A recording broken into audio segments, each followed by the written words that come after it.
Bismillahirrahmanirrahim. Assalamualaikum warahmatullahi wabarakatuh. Alhamdulillahi rabbil alamin. Wassalatu wassalamu ala asyrafil anbiya'i wal mursalin wa ala alihi wa ashabihi ajma'in. Hadirin para penonton Mimbar Ramadan Seramo TV yang dimuliakan oleh Allah Subhanahu wa taala.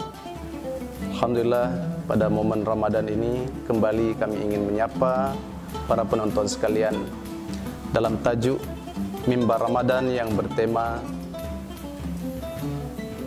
akibat orang yang tidak menjaga salat. Allah Subhanahu wa taala berfirman, Bismillahirrahmanirrahim, wasta'inu bis-sabri was-shalah wa innaha lakabiratan illa 'alal khashi'in. Sadaqallahul azim. Pada ayat yang lain Allah Subhanahu wa taala berfirman, Innani anallah la ilaha illa ana fa'buduni wa aqimis shalah li zikri. Para penonton sekalian Mimbar Ramadan Seramo TV yang dirahmati oleh Allah Subhanahu wa taala. Kita tahu salat adalah ra'sul ibadah, puncaknya ibadah, penghulu segala ibadah.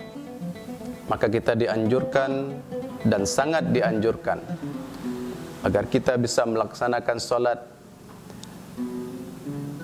baik itu siang ataupun malam pada waktu-waktu yang telah ditentukan. Adakala di antara kita yang belum mampu menjaga salatnya?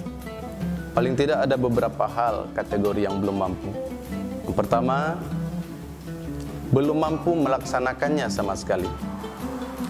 Yang kedua, belum mampu melaksanakannya pada tepat waktu.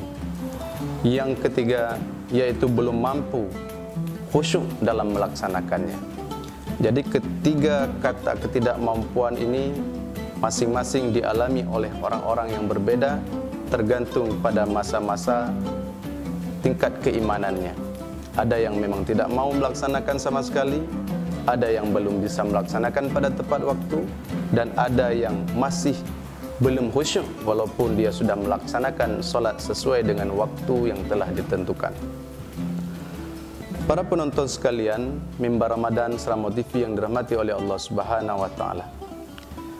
Bagi yang belum melaksanakan ibadah solat, di dalam kitab Tanbihul Ghafilin disebutkan, paling tidak ada 15 macam siksaan yang diberikan oleh Allah Subhanahu wa taala untuk orang-orang yang enggan melaksanakan salat atau tidak mampu menjaga salatnya. Maka dalam ke-15 macam siksaan ini, yang pertama 6 siksaan di dunia, yaitu yang pertama dicabut keberkahan umurnya oleh Allah Subhanahu wa taala. Yang kedua, dihilangkan tanda-tanda kesalihan di wajahnya. Kemudian yang ketiga, segala amal baiknya tidak akan mendapatkan pahala. Yang keempat, doanya tidak akan dikabulkan. Yang kelima, dia tidak akan mendapatkan bagian dari doa orang-orang yang saleh. Kemudian yang keenam, dia akan dibenci oleh kebanyakan orang. Para penonton sekalian rahmati oleh Allah Subhanahu wa taala, ini merupakan siksaan ketika dia di dunia. Ini adalah sebuah siksaan yang sangat menyedihkan, yaitu kita tidak akan mendapatkan kasih sayang Allah ketika hidup di dunia. Selanjutnya 3 siksaan yang diberikan ketika kita hendak meninggal dunia, yaitu kita dimatikan dalam kondisi yang sangat terhina. Kemudian juga mereka yang meninggalkan salat akan mati dalam keadaan kondisi lapar, dan mereka juga akan mati dalam kondisi haus, yang apabila haus tersebut diminumkan air satu lautan pun, mereka tidak akan mampu menghilangkan dahaganya. Begitu juga para penonton sekalian yang dirahmati oleh Allah Subhanahu wa taala. Tidak berhenti hanya di situ, mereka yang enggan menjaga salatnya juga akan disiksa ketika berada di dalam kubur. Yaitu di dalam kitab Tanbihul Ghafilin disebutkan bahwa kuburannya akan menghimpit tulang belulang sehingga rusuknya saling bersimpangan, artinya saling tercerai-berai. Yang kedua, Siksaan ketika di dalam kubur, yaitu ruang kubur dipenuhi dengan api, sehingga sehari-hari hidup mereka bergelimangan di atas bara api. Yang ketiga, di alam kuburnya akan ditemani ular yang besar yang dibangkitkan dari kubur menuju padang mahsyar yang bernama Suja'ul Aqra. Tidak hanya di situ, kaum muslimin yang dirahmati oleh Allah Subhanahu wa taala, para penonton marhaban Mimbar Ramadan Seramo TV yang dirahmati oleh Allah, juga pada hari akhirat kelak dia akan disiksa dengan 3 macam siksaan, yaitu dia akan dihisap dengan hisap yang berat, kemudian dia akan sangat dibenci oleh Allah Subhanahu wa taala, yang terakhir dia akan dimasukkan ke dalam neraka. Nauzubillahi min zalik. Maka para penonton sekalian Mimbar Ramadan Seramo TV yang dirahmati oleh Allah Subhanahu wa taala, ini adalah siksaan bagi mereka yang belum mampu melaksanakan solatnya.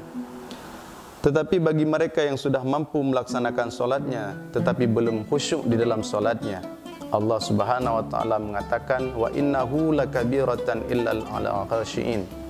Solat ini akan susah kecuali bagi orang-orang yang khusyuk salatnya. Bagaimana cara kita agar khusyuk dalam melaksanakan solat? Dalam kitab Surah Salikin disebutkan, ini adalah puncak daripada ibadah kita, karena Allah Subhanahu wa taala berfirman, innas salata tanha 'anil fahsya'i wal munkar. Salat itu akan mencegah kita daripada perbuatan keji dan mungkar. Maka salat yang baik adalah salat yang khusyuk, dan kita bisa mendapatkan tingkat kekhusyukan itu dengan berbagai macam cara. Di antaranya yaitu kita bisa menghudurkan hati di dalam salat. Artinya kita selalu menghadirkan Allah Subhanahu wa taala. Kita selalu menghadirkan zikir di dalam hati ketika kita berdiri salat. Kemudian yang kedua, kita memahami setiap bacaan-bacaan yang kita lafazkan, sehingga makna tersebut, bacaan tersebut meresap ke dalam sanubari kita. Kemudian yang ketiga, kita bisa menghadirkan akan kebesaran Allah Subhanahu wa taala, bahwa kita sedang berada di hadapan Sang Khalik, di hadapan penguasa langit dan bumi. Kemudian yang selanjutnya, kita merasa takut akan kebesaran Allah Subhanahu wa taala, dan kita berharap ibadah kita tersebut diterima oleh Allah Subhanahu wa taala. Kemudian kita merasa malu karena kurangnya ibadah kita dari sisa-sisa umur yang diberikan oleh Allah Subhanahu wa taala, lebih banyak kita pergunakan kepada hal yang sia-sia. Maka ini kita renungi, kita fikirkan di dalam salat kita, sehingga hadirlah kekhusyukan di dalam salat. Maka momentum pada bulan Ramadan ini, kaum muslimin sidang Mimbar Ramadan Seramo TV yang dirahmati oleh Allah Subhanahu wa taala, menjadi waktu yang tepat bagi kita untuk memperbaiki salat kita. Diiringi dengan berpuasa, cenderung hati kita akan lebih mudah melaksanakan solat dengan baik dibandingkan dengan kondisi-kondisi di lain Ramadan. Maka kita pergunakan waktu ini sebaik mungkin. Mudah-mudahan pada Ramadan ini menjadi peluang, kesempatan bagi kita untuk memperbaiki solat kita. Jadi mungkin itu saja yang bisa kami sampaikan. Lebih dan kurang kami mohon maaf. Kami akhiri. Assalamualaikum warahmatullahi wabarakatuh.